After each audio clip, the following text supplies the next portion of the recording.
Window seat on Qatar Airways. Hello viewers, today you are going to learn how to book window seat in flight on Qatar Airways. So let's get started.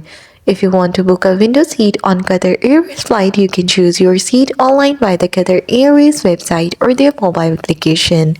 You can select your seat during booking or after booking. Some fare types may require a fee. During booking, look for the select seat and or preferred seat option to view the seat map and pick your desired window seat. If you did not choose a seat while booking, you can still do so later through the manage booking section on the website or application.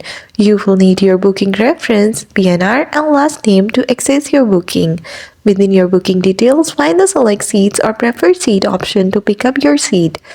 Qatar Airways may charge for seat selection on some fare types, especially in economy class.